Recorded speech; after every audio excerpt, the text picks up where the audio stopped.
you guys see Michael Phelps race the shark for Shark Week?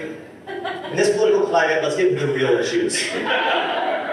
Yeah, sure, bombs are flying over Japan. I want to talk about Michael Phelps. I don't know if you saw this last month, Michael Phelps raced a shark for Shark Week. He raced 3 digital sharks for Shark. Could there be any bigger indication that Michael Phelps is smoking weed again?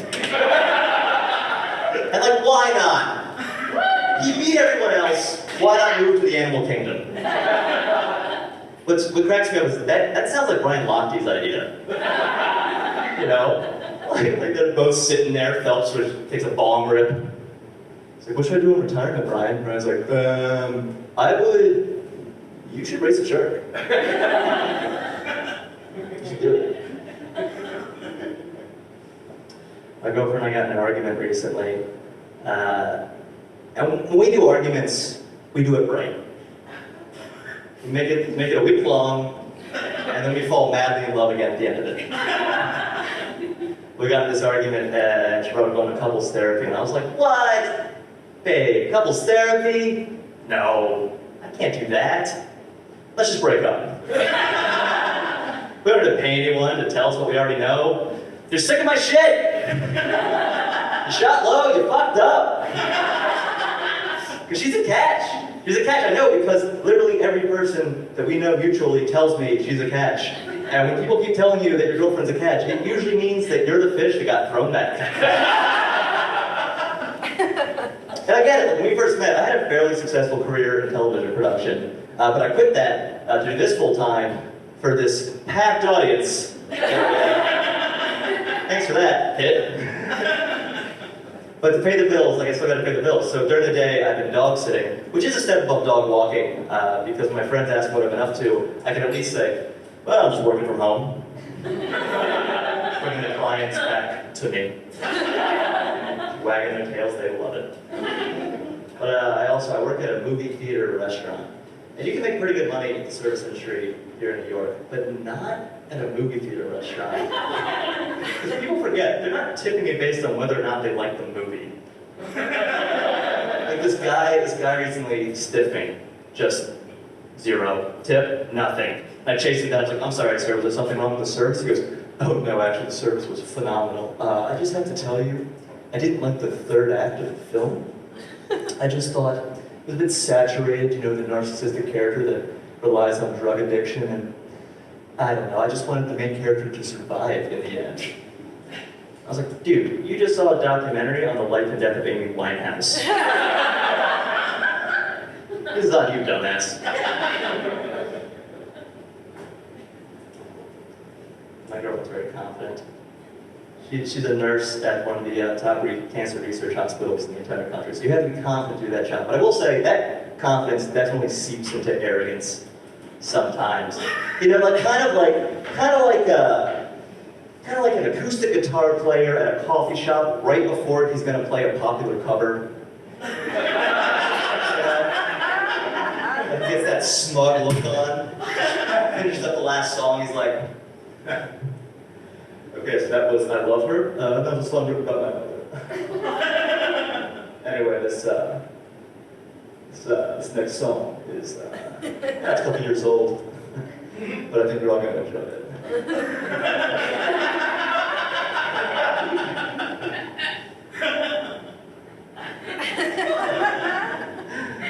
I stay out too late. Got nothing in my brain. You know what I'm talking about, sometimes. That's what people say. Oh, yeah.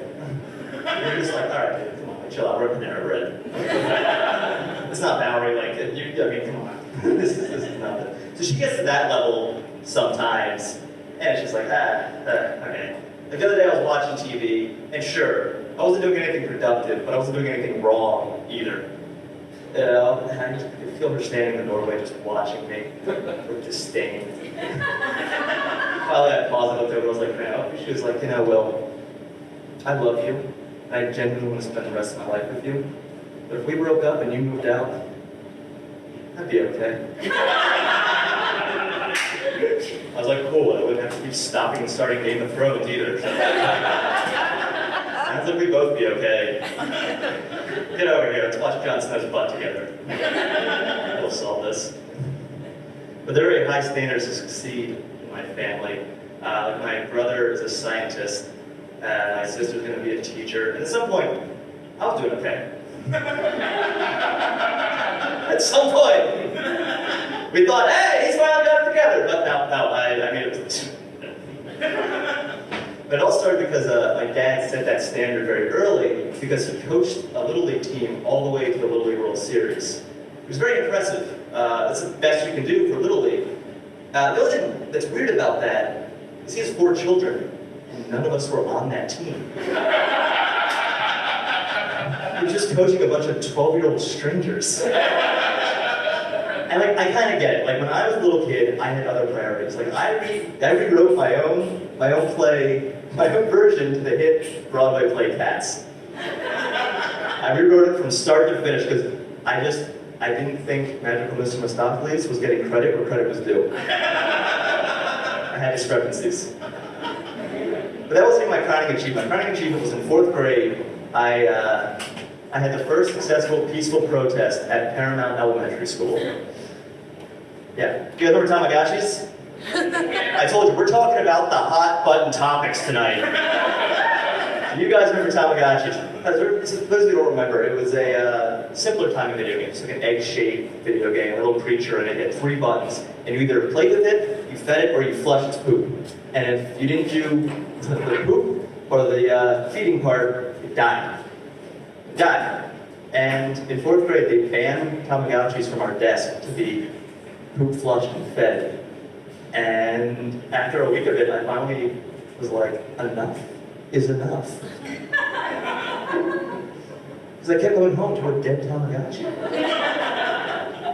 And so I started a petition to give us 5 minutes between each period. And everyone in my grade found out. All signed it. Guys, shut the fuck up! No, it's cool. There's only like 12 of us here. So the Tamagotchis. We'll get to this. I have moments. So these Tamagotchis kept dying. There was death on my hands. And so I started this petition, and all the 4th graders, they signed up. The 5th graders, they found out. They all signed up. And the 3rd graders, they knew what we were doing, and they wanted to get involved, but I was kind of like, fuck 3rd graders. But we need the numbers, so I let 3rd graders sign up. And it went all the way up. It went all the way up to my principal. I had a meeting with my principal, who did look like Hillary Clinton, just to set the picture.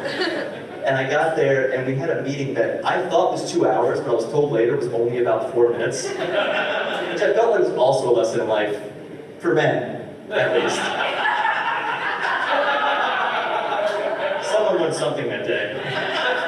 And after much debate, much back and forth, we finally settled on an agreement. On Tuesday, October 28, 1998, she gave me 5 minutes between 2nd and 3rd period. She gave me 5 minutes between 2nd and 3rd run on one day. I got 5 minutes on one day, and that was it. But on that day, those Tamagotchis lived.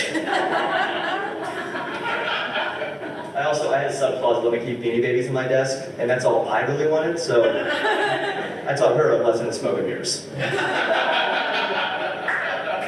The American government works. You want Tamagotchis? I'm getting Beanie Babies. Yeah, my mom was very proud when she heard that. She was like, "Did you hear that my son did? Did you hear my son did? He led the first peaceful protest at Paramount Elementary School for Tamagotchis." My dad found out, he was like, "Yeah, no, that's not gonna do." Well, really fathers pay to borrow their children. Little glory is to be had. That's fair. My youngest brother, he was young enough that he has the excuse of like not being able to be on that team because he was too young. So my dad is investing a lot of time to make him into like the glorious baseball player that I would never be. And he could do it, but he's a lot like, remember I mentioned Ryan Lochte? He's a lot like that, where it's like raw athleticism. Oh yeah. But then he starts talking and you're just like, what the fuck did you just say? Like I was talking to Kevin the other day, and like he's 16. That's a weird age to be because like you feel like an adult, but the world is so new. So you're just screaming. God, he's always screaming. He's always screaming. He won't stop. He will not stop. Every time I talk to him, he's screaming. So he calls me on the phone. I was like, "Hello, Kevin." He was like, "Oh my God, wow, wow!" Yes, Kevin. He goes, "Ah, this girl showed me her breast." All right. Well, sometimes that's worth yelling. He goes, "Yeah, I saw the nipple and everything." I was like, "Spell that." "I think you mean nipple, buddy." He goes, "No. The nipple is the part that's around, and the nipple is the pointy part. And it doesn't count unless you see that." I was like, "Well, some of that's true." "That might be true." "Is that true?" Like, is this just like one of those phrases that I don't understand because kids younger than me are saying like lit? Yeah, I was like, I don't know what that means, but it sounds fun. I don't know, Kevin would have loved where I was recently. You know, been to a strip club recently? One guy's like, keep it to yourself. I was at a strip club. It was a bachelor party. I wasn't just like, what should I do at 1 p.m.? Get a job? I'll get this strip club. That sounds good. No, like I was at a bachelor party. I went to a strip club. I've only ever been to one other strip club in the entire country that's in LA. In LA, if you get a lap dance, they put you in a private booth, and it's very intimate. In New York, it's just an open room like this. So you're just watching your friends get a lap dance. And it's weird to watch your friends get a lap dance. It's even weird to have your friends watch you get a lap dance. And then that stripper gets up and goes and asks another friend. It's like the hibachi table.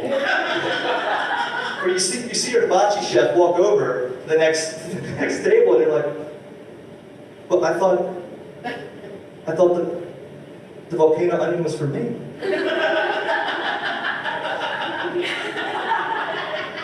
Oh, the shrimp flip too? Oh, come on. You sprayed that sake into my mouth and I swallowed it. Are there no boundaries with you?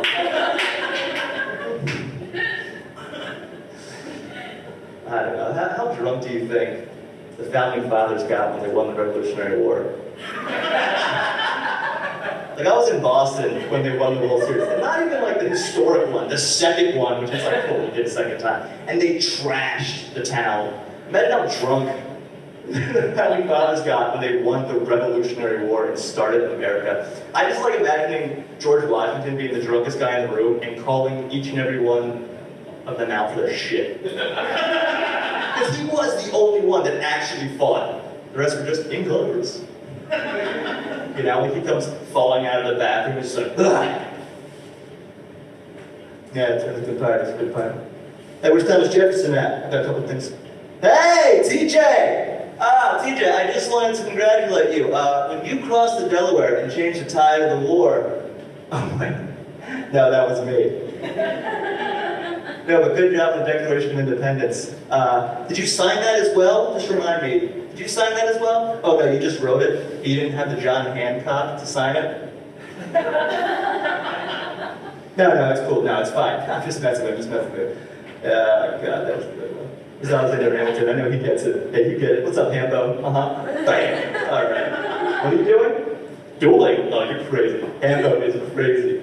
This guy's crazy. Watch out. We're gonna need you later. We're gonna need you later. So where's Benjamin Franklin at? Where's old B. Frank? He's still in France. He's still in France. I gotta tell you guys, I'm gonna be frank. How many shots that guy fired the entire war was that load to this French horse. No, Martha, no, it's not inappropriate. It needs to be said. It needs to be said. Benjamin Franklin is a man slut. And I'm worried about him. I wish he was here right now. I'd give him some tough love.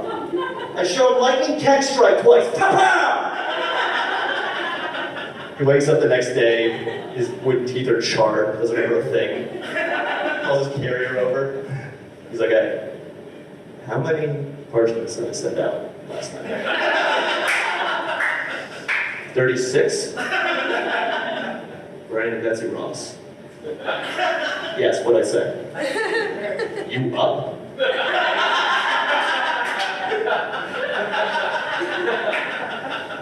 I'll probably still be president.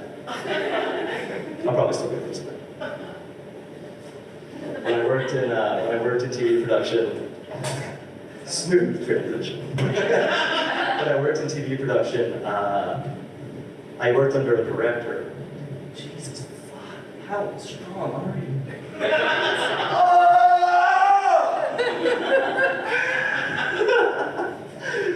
I worked in TV production, I worked under a director, and I don't smell when I sweat, which is a gift. I found that is a gift. So I used to get to work with a lot of celebrities. It was a lot of fun. Like one time, gave Carrie Underwood a hug, but she initiated it, so I knew it was okay. I got to watch Andrew Garfield throw a temper tantrum, which I think we all could see that. We all see that happening. I was Spider-Man the second time. Yeah. The weirdest interaction I ever had was with Christopher Walken, which you don't have a normal interaction with Christopher Walken. You just don't. And I can't tell you the name of the show I was working on, but I can tell you that Allison Williams played Peter Pan, and it was on NBC. Yeah, that's about how many people watched it that time as well. Anyway, so my whole job was just to film Christopher Walken on an iPad because we were teaching him how to tap dance.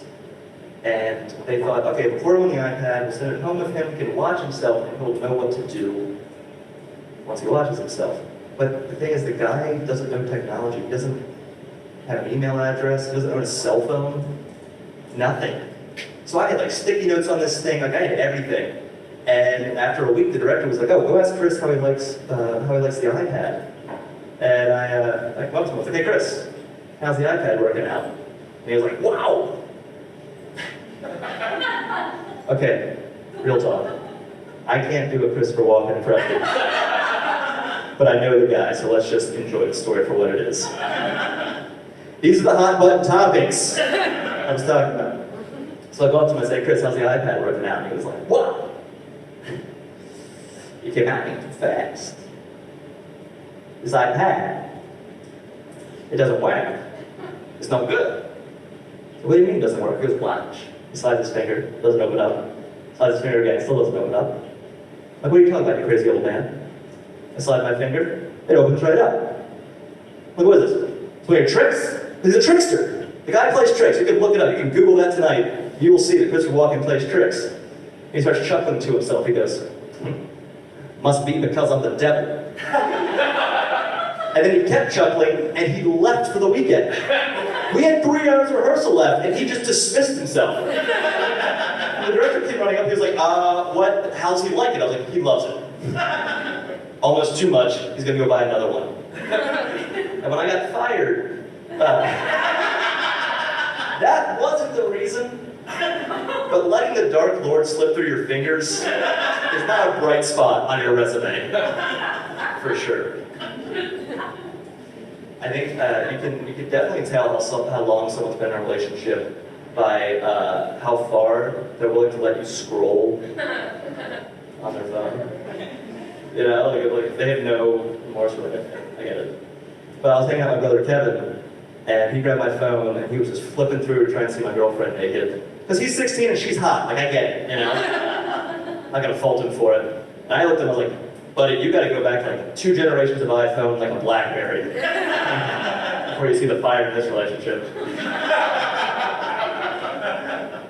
But then he just got into a relationship. He's in like his first relationship, and kids are different these days. And so he was trying to show me a picture of a soccer jersey, and I just flipped one picture, and it was his dick next to a medium-sized cup of Panera Bread.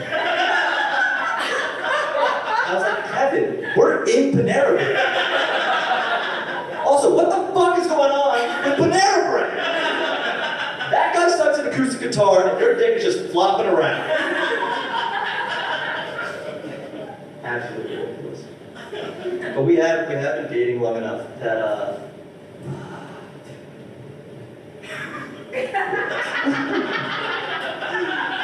I've been dating long enough that like I just run out of excuses to not do the things I don't want to do.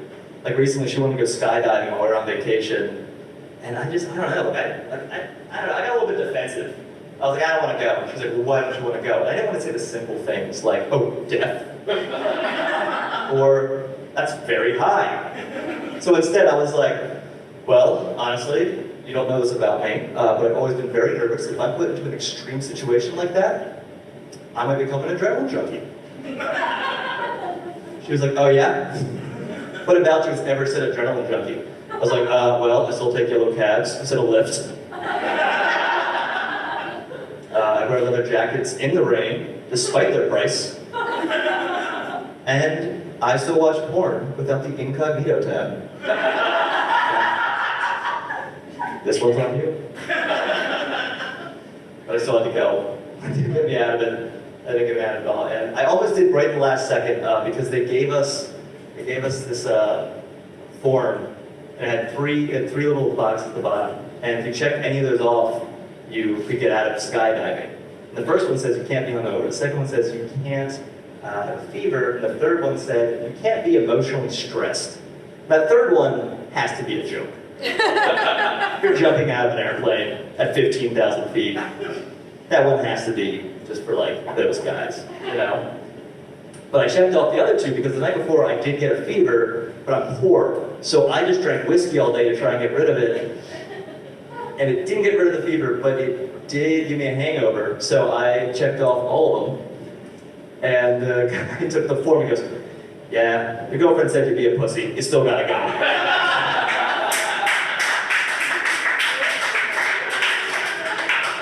They put me in an adult baby Bjorn. And as me and this grown man just tipped out of the airplane, I just kind of hoped the parachute wouldn't open. I just want to be right one time. Except I'll do so.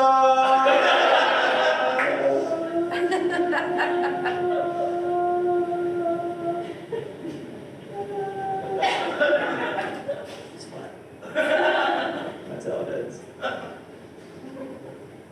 I don't know. I'm not a nervous guy. You know, sometimes I can have that coffee shop acoustic guitar playing confidence. Now I'm doing this with you guys, and you guys are chatting. You know, it's like, we can do this. You know, like, we all can be confident if we want to be confident. But then I moved in with my girlfriend, and I found out that if somebody wants to visit my apartment, I get very nervous. Like, the first time anyone visited my apartment, it was my friend Andrew, who is a homosexual. And I'm only telling you because it's important to the story. And so Andrew was on his way over, and I was just kind of like, oh my God, this is not clean enough. I'm vacuuming everything. I'm vacuuming pillows, you know, and everything. I lit all the candles in the apartment, which turns out is 12. It's a lot. I bought pizza, I bought wine, and then Andrew rang the doorbell. My girlfriend went to open the door, and I pushed her out of the way, and I was like, hello! Welcome to the house. Apartment. We have pizza for you, and wine is red. Andrew pulled my girlfriend aside and was like, sorry, are you guys trying to coax me into a three-way? She was like, that would make way more sense than what I think he's doing.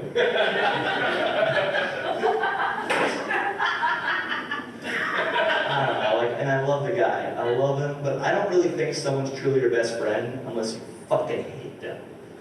They don't have a best friend, everything they do, you're just like, oh my God, I just want to kill you. Like, I can't. But the other night, like, Andrew and I went out and we just got wasted. And as I told you, I'm not allowed to do during the day. So that's okay for me, but then he just didn't show up for work and forgot that he used up all of his sick days. Yeah. So, female Andrew. And so, his boss called him and was like, hey, like, where are you at? And his excuse was, oh, sorry, adulting, am I right? He used the phrase adulting. That's a phrase so dumb that it usually starts with hashtag. And like, I don't know, like, I was just like, dude, like, we're not girls' characters. We can't just waste people's lives for 5 years with poor character development. Like, you gotta take responsibility for your actions. But I do get it, like, growing up is hard. Like, it's tough. Like, I'm 28, and I gotta tell you, saran wrap, I don't get it. Every time, it turns into a ball.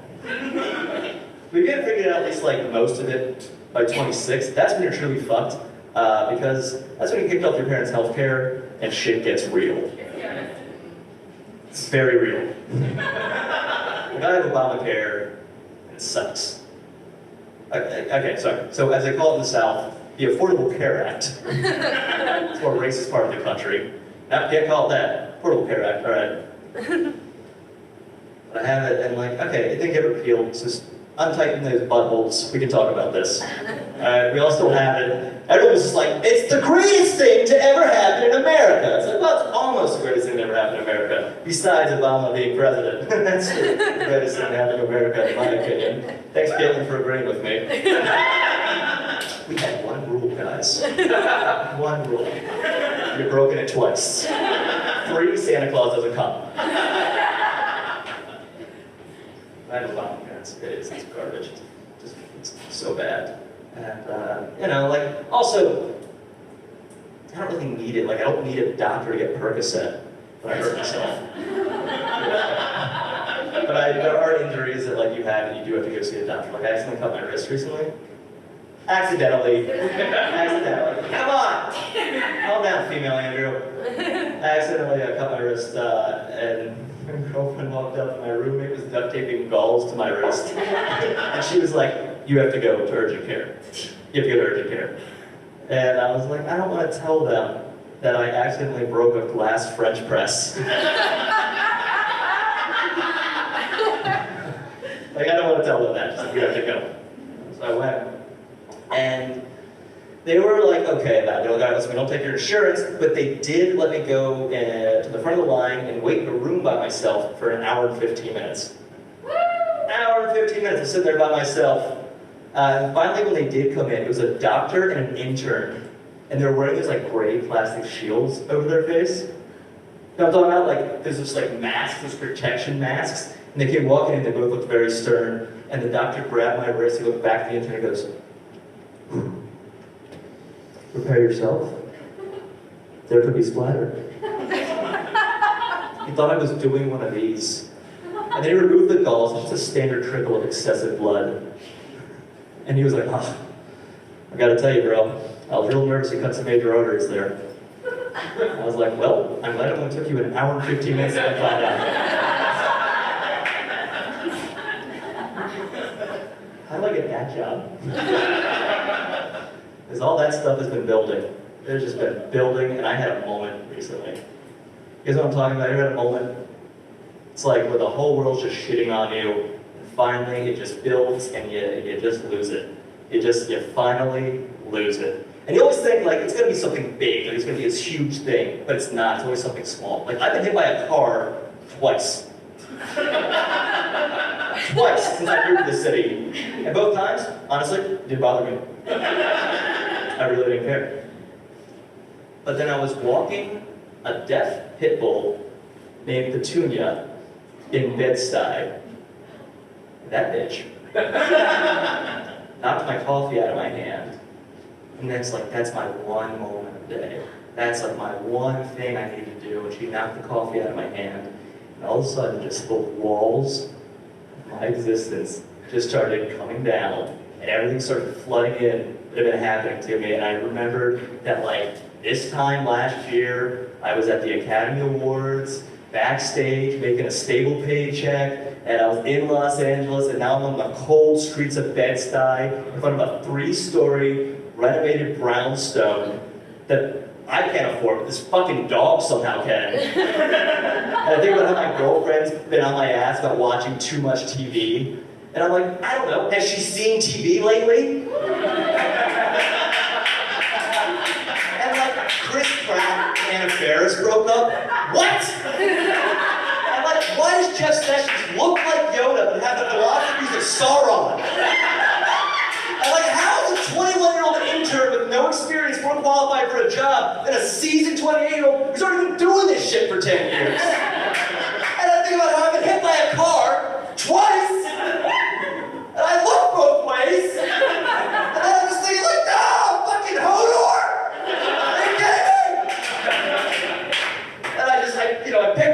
my $5 artisanal coffee, which is highway robbery, and I threw it into the shit-covered gentrified streets of Bedside. And I just thought, like, how am I ever gonna, like, reprimand my kid if they don't get their shit together by 28?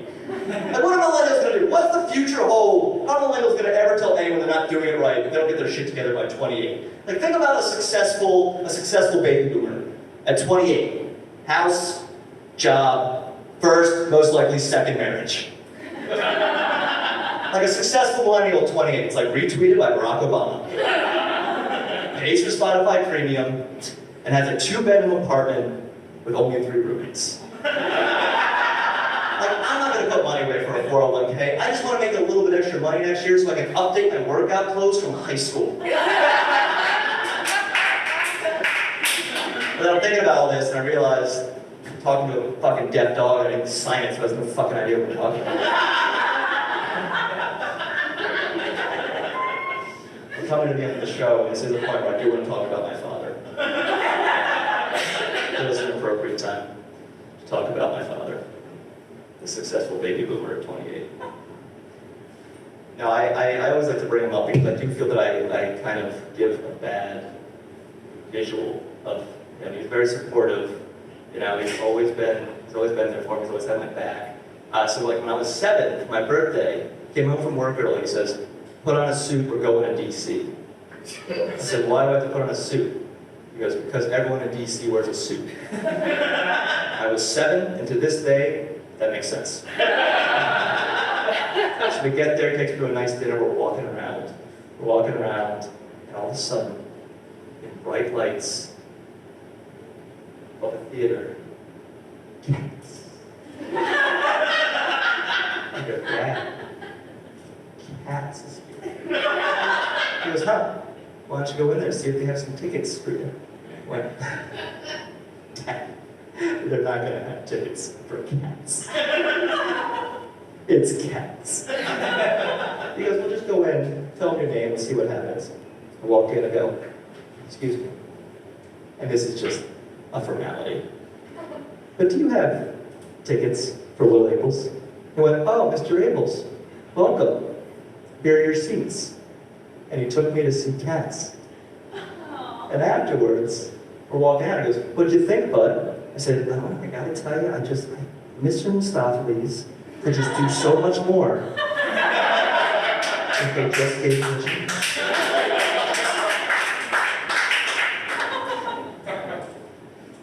I was in Boston recently, I was doing a show in Boston, and my cousin goes to school up there, and I did a show, and he texted me, and he was like, "Throwing a party, it's lit." And I was like, oh yeah, I'm there. There might be some nipples. So I went to the party, and I can't hang like I used to. Like I said, I'm only 28. Again, like it's not that old. Like old enough that I'm sure my dad would appreciate if I got off his cell phone plan. But like, not that old. And they were just passing around a handle of vodka, like just sweet, $8 vodka. And I just started pushing it to the edge. And I blacked out, and then his improv troupe showed up, and it's like, oh my god. It's like a bad night worse. A little improv in there. Yeah, I know where we are, but like, yeah. And they're just holding each other, they're all being so positive, they're like rocking back and forth. And they're just like, guys, we're all gonna graduate soon, and then we're all gonna move to New York City, and we're gonna be on the SNL show. And I snapped. I came bursting in. I was like, first off, no. Statistically, it's more likely one of you is just gonna die before you make that SNL. There's Hambo on that. He likes that one. He knows what I'm talking about. Fucking Hambo. And then they left the room, and I went to a bathroom and passed out. I don't want to critique their improv skills, but that's an excellent impression of a homeless man. So next day, they invited me back to another party. They're like, dude, it's lit. And I was like, yeah, I'm there. And I show up, and I see one of those guys, and I was like, hey, dude, I'm so sorry if I brought the energy down last night. Like, stay positive. Like, you're going to be okay. And he's like, no, man, I've been thinking about what you said all day. Like, you're right. Like, I graduate in 6 months. Like, I haven't made any plans. And honestly, I don't want to end up like you. Adulting, man. Go on. But I pray those fucking kids move to New York and go through the shit that I've been going through. Just that we've all been going through. No one like comes out of New York and goes, well, that went well. And just move and never come back. The two weirdest jobs I've ever had combined was at one point I was a page at the Late Show with David Letterman, and I worked at a gay sports bar. When my dad found out, he was like, well, one of those makes sense. And my first day at the gay bar, it was RuPaul's Drag Race season finale. Yeah. Wall-to-wall drag queens. Awesome. And my job was to grab all the empty glasses, fill them into a bucket, run downstairs. I would wash them and run back upstairs, holding them above my head, and I would hand them to the bar. And after like 5 or 6 times, I got very tired. Like, I'm not a strong man. I'm built like a 1940s recreational swimmer. Like, I'm made for speed, not strength. There's always this girl that was in my brain, like the 6th time, I was like, oh my God, please move, like, please. Because I was thinking I'm going to drop this glass on her head. And all of a sudden, one of the drag queens saw what was going on and chimed in, pointed at me, and was like, excuse me, miss, get out of that boy's way. And another drag queen stepped up and was like, honey, that's not a boy, that's a man. And I was just like, my whole life, I've been waiting to be called one thing. And not by my father, but by someone who's going to push the boundaries of my sexuality. And I knew that was my place to be. And I loved working. I learned 3 things while working. I learned that Dominican men are wildly unpredictable. That the gay community are the best tippers, except for lesbians. But I think it's a me thing. I don't want to put that out, but I'm pretty sure that was just me. And you'll never feel better about yourself than working at a gay bar. I came in one day, and they were like, well, did you get a haircut? And I was like, I'm wearing a hat! How did you tell that? I'm like, your sideburns looking phenomenal. And all my friends were always like, dude, you gonna get hit up by dudes? And I was like, guys, everything about me says bottom bitch. I'm getting hit on. I don't want to brag. I did okay. I was talking to this guy once, and things were going well. It was alright. And he said, you know, I've had a lovely time talking to you. If I get your number, I want to take you out to dinner sometime. And finally I was like, alright, gig's up, man, I'm straight. But then I'm looking at this guy, and this is like the best looking guy I've ever seen.